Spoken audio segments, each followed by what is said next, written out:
Revanth Reddy payment కోటాలో CM అయ్యారంటూ KTR చేసిన వ్యాఖ్యలకు కౌంటర్ ఇచ్చారు కాంగ్రెస్ నేత మైనంపల్లి హనుమంతరావు. గతంలో ఎమ్మెల్యేలను కొనుగోలు చేసింది, డబ్బులు తీసుకుని మంత్రి పదవి ఇచ్చింది బీఆర్ఎస్ కాదా అని నిలదీశారు.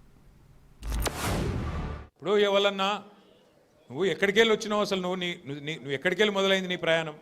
రోడ్ల మీద అయినా పెయింటింగ్లు వేసుకుంటుండే పాపం రేవంత్ రెడ్డి గారు. మంచిదే, తప్పేం లేదు. చిన్న స్థాయికి వెళ్ళి పెద్ద స్థాయికి ఎవరైనా రావాల జీవితంలో, తప్పు లేదు. కానీ మంచి పనులు చేసి రావాలి. లంగ పనులు చేసి, దొంగ పనులు చేసి, బ్యాగులు మోసి, సంచులు మోసి, దొరికిపోయి జైలుకు పోయి మళ్ళీ అదేదో పెద్ద గొప్ప విషయం అన్నట్టు మళ్ళీ దానికి పోజులు కొట్టుకుంటా. సరే, నీ కిస్మత్ బాగుంది, పేమెంట్ కోటాల ఢిల్లీలో పైసలు ఇచ్చినావు, ముఖ్యమంత్రి పదవి తెచ్చుకున్నావు, అందరికి ఎరికేది. ఇప్పుడు కూడా నెలకు ఢిల్లీ పైసలు పంపుకుంటా పదవి కాపాడుకుంటున్నావు. సంతోషం, నువ్వు కాపాడుకో. ఎంపీ ఎలక్షన్స్లో మీరు జీరో.